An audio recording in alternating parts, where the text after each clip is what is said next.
Bonjour et bienvenue sur math-sup.fr. Dans cette vidéo, je vais vous apprendre comment démontrer des relations abstraites, faisant intervenir la borne sup et la borne inf. Alors commençons par les prérequis. Évidemment, dès qu'on parle de borne sup et de borne inf, il faut savoir ce que c'est qu'un majorant, un minorant. Pour cette vidéo, j'utiliserai uniquement les définitions non formelles du sup et de l'inf, c'est-à-dire que je n'utiliserai pas la caractérisation avec les epsilon. Donc pour moi, le sup de x, ça sera le plus petit des majorants de grand X, et l'inf de grand X, c'est le plus grand des minorants de grand X.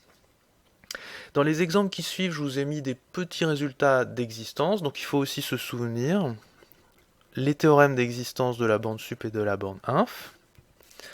Alors je vous rappelle, le sup de x existe si et seulement si x est majoré.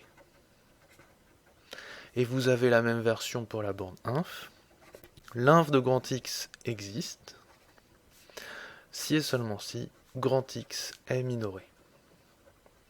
Alors si grand X n'est pas majoré, je vous rappelle que le sup de x est posé égal à plus l'infini, et que si x n'est pas minoré, l'inf de grand X est posé égal à moins l'infini. Mais je n'aborderai pas ces cas de figure dans la vidéo. Avant de passer aux exemples, j'aimerais vous montrer deux petits résultats techniques qui nous serviront tout au long de la vidéo. Ces deux résultats sont souvent présents dans la littérature de mathématiques ou dans les corrigés d'examens, de concours ou d'exercices, mais ne sont pas toujours démontrés. Donc profitez de cette occasion pour archiver ces deux petits résultats ainsi que leurs démonstrations qui sont très simples. Alors, le cadre est suivant, vous prenez grand X un sous-ensemble de R et grand M un réel. Le premier résultat dit ceci. Si tous les éléments de grand X sont en dessous de grand M, alors automatiquement la borne sup le sera aussi.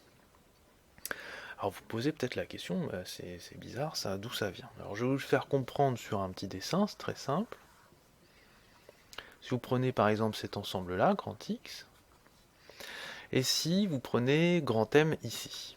Donc vous voyez, grand M, ici, il est au-dessus de tous les éléments de grand X. Donc ça répond bien à cette condition-là. Où se trouve la borne sup ici? Elle est là. Et vous voyez que la borne sup, elle est bien en dessous de grand M. Alors, le dessin c'est bien, mais c'est pas une démonstration. Je vais vous montrer ça. Démonstration. Donc on a ceci. Tous les éléments de grand X sont inférieurs à grand M. Qu'est-ce que ça veut dire ça? C'est bêtement la définition d'un majorant. Grand M est un majorant de grand X. Donc, grand M est un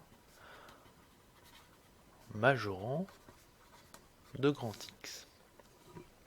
Maintenant, il faut montrer que la borne sup est plus petite que grand M. Qu'est-ce que c'est que la borne sup? La borne sup, c'est le plus petit de tous les majorants. Ah, c'est le plus petit de tous les majorants, et lui c'est un majorant. Donc forcément, comme la borne sup est le plus petit, il sera plus petit que grand M. C'est ça notre argument. Alors je vais l'écrire en toutes lettres. Sup de grand X est le plus petit des majorants de grand X. M est un majorant de grand X. Eh bien, forcément, comme le sup est le plus petit, il est inférieur ou égal à grand M. Et on vient de démontrer ce résultat. Alors on a la même variante pour la borne inf. Donc le cadre est le même, vous prenez x inclus dans R, petit m un réel. Et si vous avez ceci, si tous les éléments de grand X sont plus grands que petit m, alors vous avez automatiquement que la borne inf de grand X sera plus grande que petit m. Là encore, je vais faire un petit dessin. Donc vous prenez un ensemble grand X, vous prenez un petit m qui est en dessous de tous les éléments de X. Bon, lui par exemple. Et vous regardez la borne inf. La borne inf, elle est là. Ah oui, la borne inf est au-dessus de petit m. Alors là, je vous invite à mettre la vidéo sur pause et à produire la démonstration. Elle est calquée sur le même cadre que ça. Alors allons-y, moi je la fais. Démonstration. Pour tout x dans grand X, x est plus grand que petit m. Ça veut dire quoi? Ça veut dire que m est un minorant de grand X. Donc m est un minorant de grand X. Maintenant, rappelons-nous la définition de la borne inf. La borne inf, c'est le plus grand de tous les minorants. Donc, comme c'est le plus grand de tous les minorants, il sera forcément plus grand que ce minorant-là. Et ça va venir tout de suite. Je l'écris, inf de x est le plus grand des minorants de grand X. M est un minorant de grand X. Donc, obligatoirement, inf de x est plus grand ou égal à petit m. Et la démonstration est faite. Donc retenez bien ces deux résultats. Ça sera utile pour la vidéo, mais aussi pour vos travaux ultérieurs.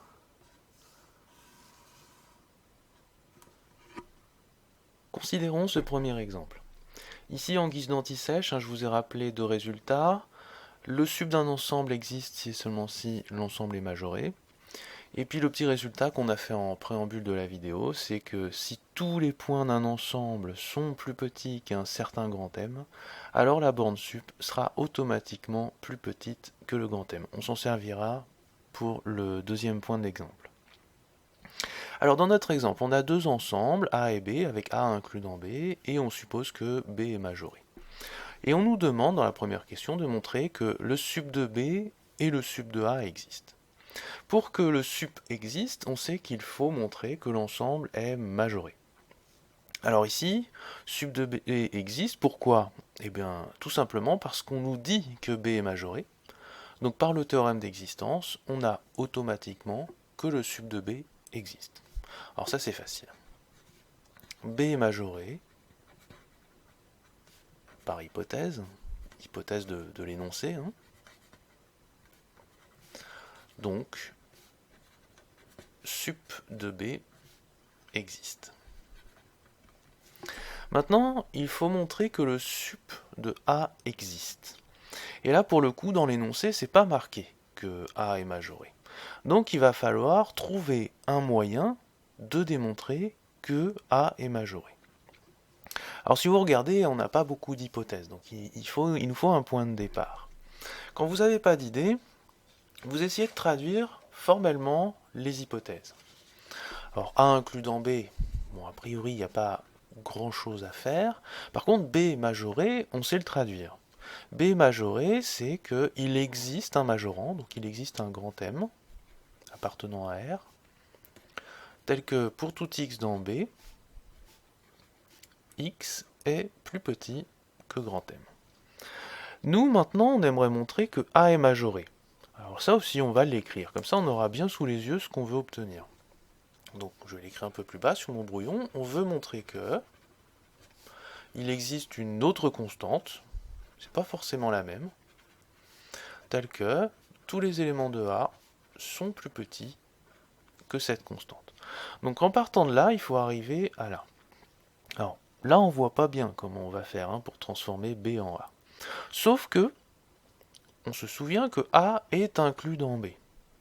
Donc tout ce qui va être vrai pour les éléments de B seront automatiquement vrais pour les éléments de A. Alors on peut le visualiser si vous voulez. Vous avez par exemple B qui est ici, et A qui est ici. Donc si vous avez une propriété qui est vraie partout sur B, comme A est inclus dans B, elle sera forcément vraie partout sur A. Donc cette propriété-là, pour tout x dans B, x est plus petit que M, elle va automatiquement impliquer que pour tout x dans A, x est plus petit que M, car A est inclus dans B. Et qu'est-ce qu'on a obtenu là? Que tous les éléments de A sont plus petits qu'un certain grand M, c'est-à-dire que A est majoré. Donc on a bien montré ceci. En fait, le C, ça sera le M qui est là. Alors je vais l'écrire au propre, puisque ça c'était mon brouillon. Et on commence par dire B est majoré. Donc il existe une certaine constante grand M réelle, telle que tous les éléments de B sont plus petits que grand M. Ensuite on dit or A est inclus dans B. Donc tout ce qui est vrai sur B sera automatiquement vrai sur A. Donc pour tout x appartenant à A, x est plus petit que M. Et ça dit simplement que grand M majore A. Donc A est majoré. Et grâce au théorème d'existence du sup, on en déduit que sup de A existe. Donc sup de A existe. Alors vous voyez, pour traiter cette question, il faut un petit peu transcrire votre énoncé. Et puis on finit par avoir des idées, quitte à faire un petit dessin sur un brouillon. Passons maintenant à la deuxième question. On veut montrer que le sup de A est plus petit que le sup de B. Alors quand vous devez démontrer une relation sur les sup, il va nous falloir un point d'accroche. Et les sup, vous savez, c'est pas quelque chose de totalement évident, c'est le plus petit des majorants. Alors comment on va s'en sortir pour démontrer des choses avec cette définition-là? Eh bien, il va falloir partir de la donnée la plus simple. Un sup, en tout premier lieu, c'est un majorant. Le sup de A, c'est un majorant de A. Le sup de B, c'est un majorant de B. Alors on va partir de cette information très simple, on va la traduire formellement sur un brouillon, et on va essayer de deviner, de trouver une idée qui va nous permettre de démontrer ceci. Alors allons-y, je prends mon brouillon, et je traduis le fait que sup de A, c'est un majorant de A. Donc on a, pour tout x dans A, x est plus petit que sup de A. Et puis on travaille avec sup de B, donc je vais le faire aussi avec sup de B. Pour tout x dans B, x est plus petit que sup de B. Une fois que j'ai écrit ça sur mon brouillon, j'essaye de voir s'il n'y a pas des idées qui me permettent de démontrer ce qui m'intéresse, c'est-à-dire ceci. Alors on observe. Et puis quand on regarde bien, on se rend compte que cette ligne-là, ce que j'essaye de démontrer, elle ressemble beaucoup à celle-là. Vous voyez, il y a sup de B à droite, et puis bon, ça marche pas bien à gauche, mais peut-être qu'il y aura une idée à traiter. Donc on va essayer d'exploiter cette chose-là. Une fois qu'on voit que ça ressemble bien, il nous faut un pas de plus, et on va regarder un peu les hypothèses. Dans les hypothèses, on nous dit que A est inclus dans B. Et bien on va utiliser la même idée que tout à l'heure. Cette phrase-là, elle est vraie pour tous les éléments de B. Donc elle sera vraie pour tous les éléments de A. Donc ça va impliquer, pour tout x dans A, x est plus petit que sup de B. Ça c'est car A inclus dans B. Qu'est-ce qu'on a montré? On a montré que tous les éléments de A sont inférieurs à sup de B. Si vous vous souvenez de mon avant-propos technique, si tous les éléments d'un ensemble sont plus petits qu'un machin, alors le sup de l'ensemble est plus petit que le machin. Tous les éléments de A sont plus petits que sup de B, donc le sup de A est plus petit que sup de B. Et, bien en fait, j'ai résolu le problème. Il n'y a plus qu'à l'écrire au propre, c'est-à-dire recopier le brouillon. Voilà ce qu'on dit. Pour tout x dans B, x est plus petit que sup de B. Donc, comme A est inclus dans B, pour tout x dans A, x est plus petit que sup de B. Et ça implique, en utilisant mon petit résultat technique du début de la vidéo, que le sup de A est plus petit que le sup de B. Et j'ai démontré ce qui m'intéresse. Alors, réfléchissons à tout ce qu'on a fait ici. Dans la première partie, le point de déblocage, c'était la transcription de l'énoncé. Tandis que dans la deuxième partie, je me suis focalisé à essayer de comprendre le fait que le sup soit un majorant. Et vous voyez là, je me suis servi uniquement de cette phrase-là. Ceci, ça n'a pas servi finalement dans mon raisonnement. Dans les exemples qui suivent, vous allez voir, je vais suivre systématiquement la même stratégie. Alors considérons ce nouvel exemple. À nouveau, j'ai remis une anti-sèche sur l'existence du sup et de l'inf. Donc un sup existe si l'ensemble est majoré, et l'inf existe si l'ensemble est minoré. Et les deux petits résultats techniques du début de la vidéo, si tous les éléments d'un ensemble sont plus petits que grand M, alors le sup est plus petit que grand M. Et si tous les éléments d'un ensemble sont plus grands que petit m, alors l'inf est plus grand que petit m. Alors dans cet exemple, A, ça sera un sous-ensemble de R qui sera majoré. Aucune autre hypothèse. Et on va noter, alors c'est une notation, c'est pas forcément une manipulation algébrique standard, on va noter moins A, c'est l'ensemble des éléments qui s'écrivent comme moins petit a. Petit a, c'est un élément de grand A. Alors si vous voulez comprendre un petit peu plus cet ensemble, je vous donne juste un exemple, mais ça va pas vraiment nous aider. Si vous voulez regarder l'intervalle 1, 2, et que vous cherchez moins ceci, alors vous allez prendre tous les points qui sont ici, et vous allez prendre leur opposé. Donc 1 va devenir moins 1, 2 va devenir moins 2, et l'élément petit a qui est ici va devenir moins a. Donc moins l'intervalle 1, 2, c'est ce nouvel intervalle qui sera moins 2, moins 1. Donc ce sera moins 2, moins 1.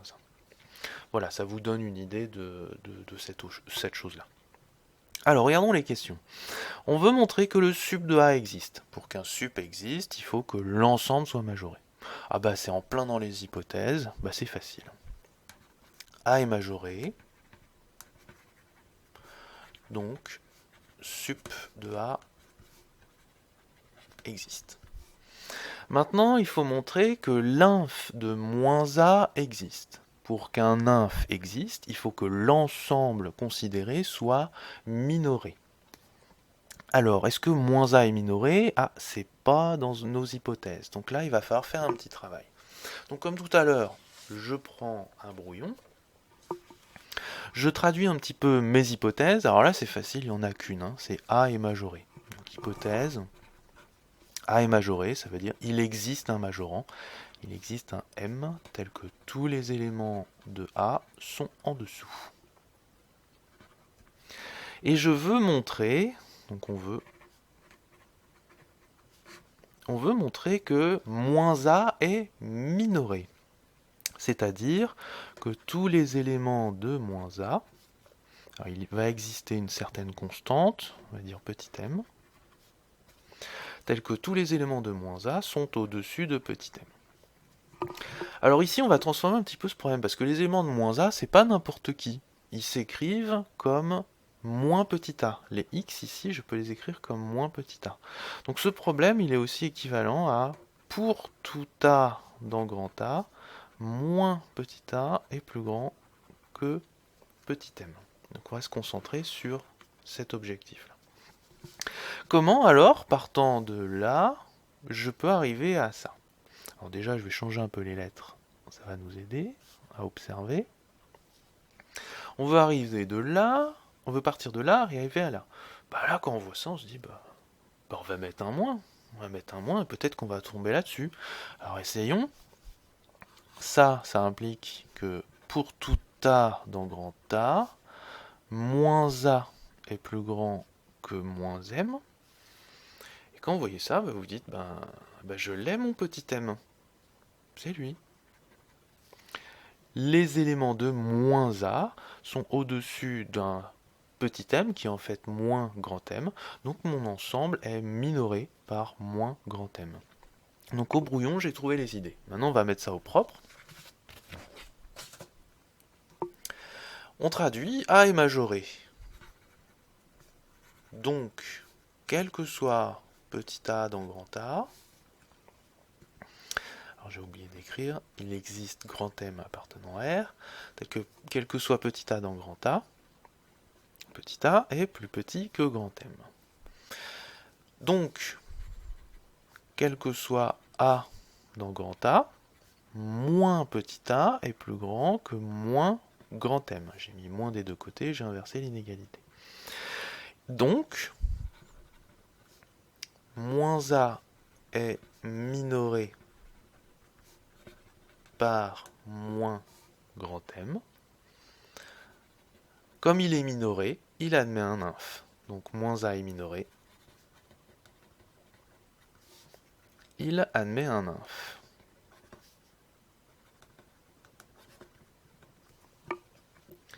Je sépare un petit peu mon brouillon. Ça répond à la question 1. Maintenant, il faut regarder la question 2. La question 2, c'est établir cette formule-là. Alors on va faire comme tout à l'heure. On va se focaliser sur le caractère majorant du sup. Et là, il y a un inf, donc on va se focaliser sur le caractère minorant de l'inf. Là, encore une fois, je prends un brouillon et je vais écrire.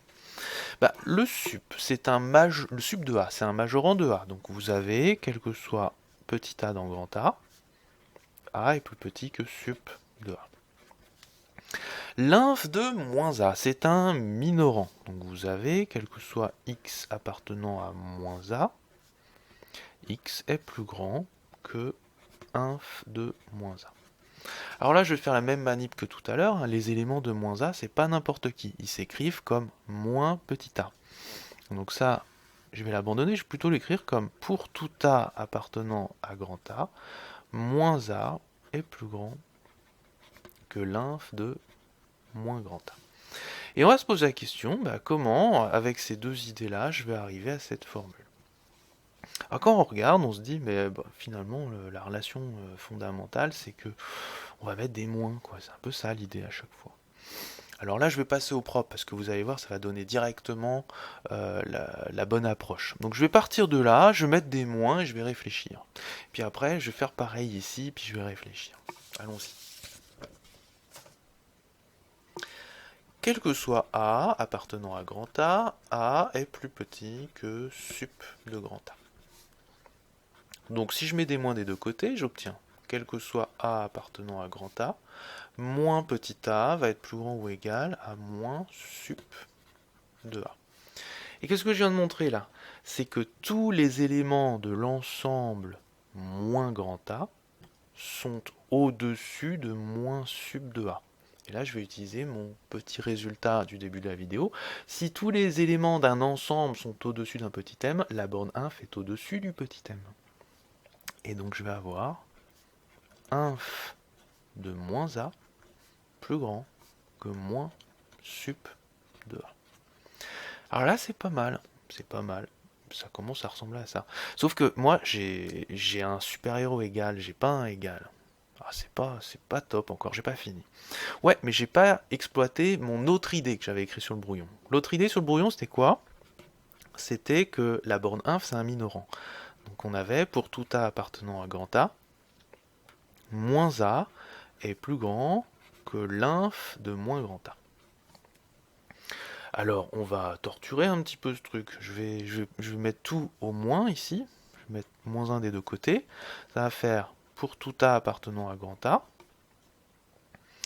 A va se retrouver inférieur ou égal à moins inf de moins A. Maintenant, regardez ce que j'ai écrit. Tous les éléments de grand A sont en dessous de cette chose. Donc, en utilisant le résultat du préambule de la vidéo, ça me dit que le sup de grand A est inférieur ou égal à moins inf de moins A. Ah, c'est pas mal, ça commence à ressembler. Sauf que moi, le moins, j'aimerais l'avoir sur le sup. Bon c'est pas grave, hein. Je multiplie tout par moins 1. Ça fait moins sup de A, qui va être plus grand ou égal à inf de moins A. Maintenant, regardez. Inf de moins A est plus petit que moins sup de A. Inf de moins A est plus grand que moins sup de A. Il est à la fois plus grand et plus petit, c'est donc qu'il est égal. Donc si vous mettez ça et ça, vous avez que étoile et double étoile implique que l'inf de moins a, c'est égal à moins sup de a. Et on a démontré ce que l'on voulait. Alors considérons ce nouvel exemple. Cette fois-ci, nous avons A et B, deux ensembles majorés. Et on note l'ensemble A plus B, c'est en fait l'ensemble qui contient tous les éléments qui s'écrivent comme petit a plus petit b, avec petit a dans grand A et petit b dans grand B. D'abord, on nous demande de montrer que le sub de A et le sub de B existent. Là, c'est comme d'habitude, vous voyez, grand A et grand B sont majorés, donc leur sup existe. Donc, grand A et grand B sont majorés,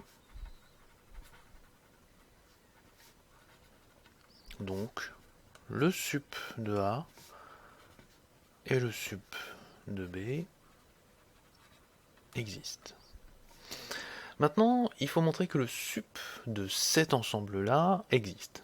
Et là, on n'a pas d'informations pour le démontrer aussi simplement que là. Donc il va falloir triturer un petit peu les hypothèses. Les hypothèses, il n'y en a que deux. C'est que A et B sont majorés. Alors cette fois-ci, je vais le faire directement parce que vous allez voir que ça va se rédiger très facilement. Mais vous, normalement, vous prenez un brouillon et vous essayez de voir comment ça fonctionne. Alors, A et B sont majorés. On va traduire. A est majoré. Ça veut dire que il existe une constante, grand M, telle que tous les éléments de A sont plus petits que grand M. Et puis pareil, B est majoré. Donc il existe une autre constante, moi je vais l'appeler M' parce que c'est pas forcément la même, telle que tous les éléments de grand B sont plus petits que M'. Nous, on veut démontrer que cette chose admet un sup, c'est-à-dire démontrer qu'elle est majorée. Il faut donc montrer que tous les éléments de la forme petit a plus petit b sont plus petits qu'un certain nombre. Alors quand on regarde ça, et quand on a compris qu'il faut triturer a plus b, c'est assez bête, hein. On va en fait additionner ces deux choses-là. Donc on va avoir que pour tout élément petit a de grand A et pour tout élément petit b de grand B, petit a plus petit b va être plus petit que grand M plus grand M'. Et qu'est-ce qu'on vient de montrer? Eh bien que oui, tous les éléments qui s'écrivent comme petit a plus petit b sont plus petits qu'une certaine constante, c'est-à-dire que l'ensemble a plus b est majoré. Si l'ensemble a plus b est majoré, il admet un sup. Donc, a plus b admet un sup. Passons maintenant à la deuxième question. Dans la deuxième question, on nous demande d'établir cette formule-là. Sup de a plus b est égal à sup de a plus sup de b. Là, on va utiliser notre tactique habituelle, c'est-à-dire qu'on va traduire le fait que sup de a est un majorant de a, que sup de b est un majorant de b, et que sup de a plus b est un majorant de a plus b. Alors sup de a majorant de a, ça s'écrit comme ça. Pour tout a dans grand A est plus petit que sup de a. Pareil pour sup de b, pour tout b dans grand B, petit b plus petit que sup de grand B. Sup de a plus b, c'est un majorant de cet ensemble-là, c'est-à-dire que sup de a plus b est plus grand que tous les éléments qui ont cette forme-là. Donc, pour tout a dans grand A, pour tout b dans grand B, a plus b est plus petit que sup de a plus b. Voilà, on a transcrit ce qui nous intéresse, on va essayer de jouer avec. Alors il faut trouver un lien entre sup de a, sup de b et sup de a plus b. Et on se dit, comment on va faire? En fait, on se dit, tiens, il y a ces choses-là, là. Si on faisait comme dans la question précédente, si on les additionnait, peut-être qu'on tomberait sur des choses en relation avec ça. Et bien c'est ce qu'on va faire, allons-y. Donc partons de ceci, pour tout a dans grand A, petit a est plus petit que sup de grand A. Pour tout b dans grand B, petit b est plus petit que sup de grand B. Et j'additionne. Donc pour tout A dans grand A, pour tout B dans grand B, petit a plus petit b est plus petit que sup de grand A plus sup de grand B. Maintenant je fais une pause, regardez.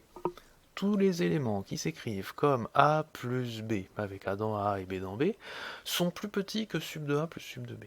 Et bien on est typiquement dans le petit résultat de préambule de la vidéo qui dit si tous les éléments d'un ensemble sont plus petits que grand M, c'est que le sup de cet ensemble est plus petit que grand M. Et bien tous les éléments de cet ensemble-là sont plus petits que sup de A plus sup de B, c'est donc que le sup de l'ensemble A plus B est plus petit que sup de A plus sup de B. Là c'est pas mal, hein. Vous voyez, on a fait un pas, on a réussi à montrer que ça, c'est plus petit que ça. Le problème c'est qu'on voudrait égal, donc ça suffit pas. Alors revenons à notre brouillon. Regardons un petit peu. Qu'est-ce qu'on a utilisé dans notre brouillon? On a utilisé ceci, ces deux choses-là, puis on les a bidouillées. Mais on n'a pas du tout utilisé ça. Maintenant je vais utiliser ça, vous allez voir que en triturant ce truc-là, on va finir par trouver des choses. On part donc de pour tout A dans grand A, pour tout B dans grand B, A plus B est plus petit que sup de grand A plus grand B. On aimerait faire apparaître un sup de A et un sup de B. Et on a compris maintenant que ça se jouait là-dessus. Tous les éléments d'un ensemble est plus petit qu'un truc, donc le sup est plus petit qu'un truc. Est-ce qu'on pourrait pas faire ça? Alors regardez, je fais une petite manip toute bête, je vais mettre une parenthèse ici. J'ai tous les éléments de B, ta. Peut-être qu'avec pour tout B dans B, B est plus petit que truc, je vais faire sortir un sup de B. C'est exactement ce qui va se passer. Sauf qu'il va falloir se débarrasser un peu du A. On va juste le mettre de l'autre côté. Donc, pour tout A dans grand A, virgule, pour tout B dans grand B, B est plus petit que sup de l'ensemble A plus B, moins A. Et quand je vois ça, je vois que tous les éléments de B sont plus petits que 8. Ça me dit que le sup de B est plus petit que cette quantité-là. Donc ça me donne, pour tout A dans grand A, alors je vais l'écrire en dessous parce qu'il manque de place, ça me donne pour tout A dans grand A, le sup de grand B est plus petit que sup de A plus B moins A.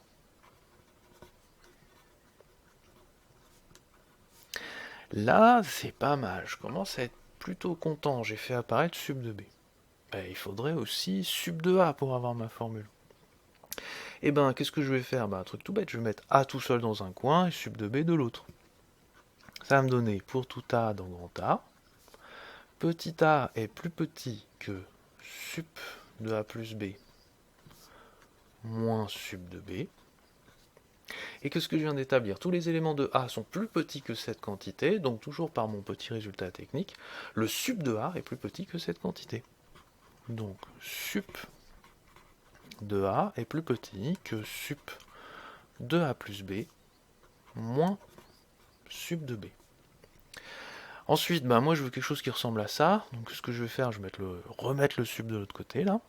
Ça va me faire sup de A plus sup de B plus petit que sup de A plus B.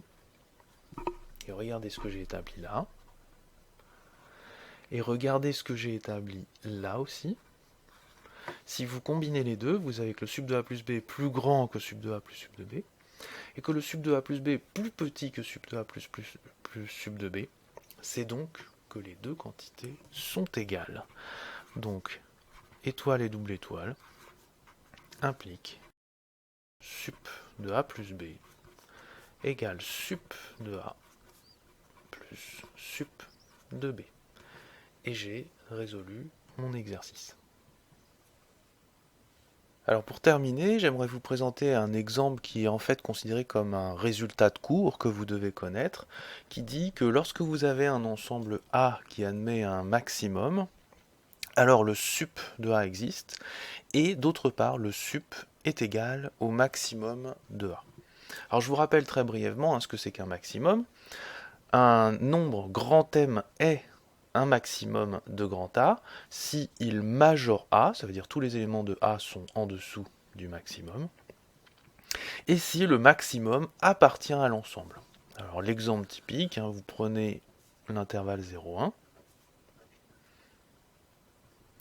et vous voyez que 1, c'est un majorant de l'intervalle 0,1, et que 1 appartient à l'ensemble 0,1. Donc 1, c'est le maximum de l'intervalle 0,1. Mais si on jette un coup d'œil, on se rend compte que c'est aussi le sup, puisque c'est le terme le plus à droite possible de l'ensemble. Ou encore, c'est le plus petit de tous les majorants de l'ensemble. Donc le max et le sup sont deux notions qui coïncident. Alors on va le montrer proprement en utilisant les techniques qu'on a vues ensemble dans les exemples précédents. D'abord, il faut montrer que le sup de A existe.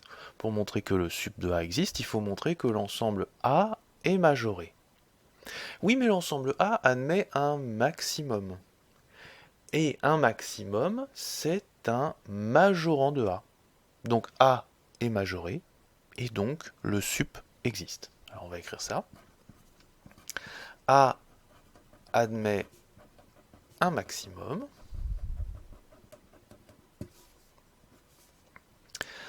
Donc il est majoré par max de A. Et comme il est majoré, il admet un sup. Donc il admet un sup. Maintenant, passons à la deuxième question, où là, il va falloir montrer que le sup est égal au max. Alors, on va utiliser la même stratégie qu'on a utilisée dans les exemples précédents. On va partir du fait que le sup de A, c'est un majorant de A. On a, quel que soit A appartenant à grand A est plus petit que sup de A. Et on va essayer d'obtenir des choses qui ressemblent à ça. Alors on part de là, évidemment si on s'arrête là on n'avance pas, donc il va falloir utiliser le fait que, que A admet un maximum. Alors on a ces deux choses là, le maximum vérifie ces deux choses, et bon bah là on voit pas bien comment les combiner, ces deux trucs. Par contre on peut peut-être exploiter ça là, le maximum appartient à grand A. Mais regardez la formule qui est ici, elle est vraie pour tout élément de grand A. Donc elle sera vraie pour le maximum, puisqu'il est dans grand A. Et c'est ce qu'on va écrire. Donc, comme le maximum de A appartient à grand A, et que la formule qui est ici est vraie pour tout élément de A, alors on a forcément que le maximum de A est plus petit que le sup de A. On est content, on a fait un pas. Mais nous, on voudrait égal et pas inférieur ou égal. Donc il nous faudrait une autre idée pour avoir l'inégalité dans l'autre sens. Alors là, on a exploité le sup en partant de ça, on a exploité ceci, mais on n'a pas encore exploité cette formule. Alors on va essayer de regarder. Notons-la. On a, quel que soit A dans A est plus petit que le maximum de A.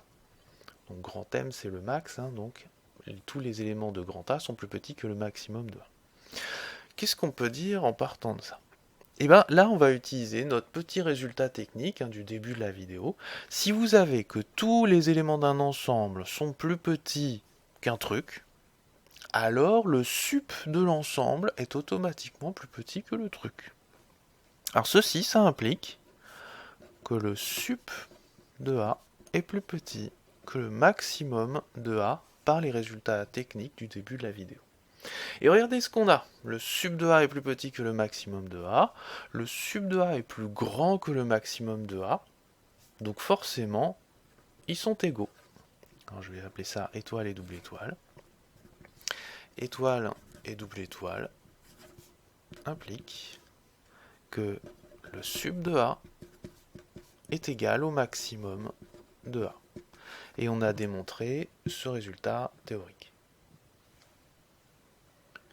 Alors comme vous vous en êtes certainement rendu compte, la notion de borne sup et borne inf, c'est pas toujours facile à manier.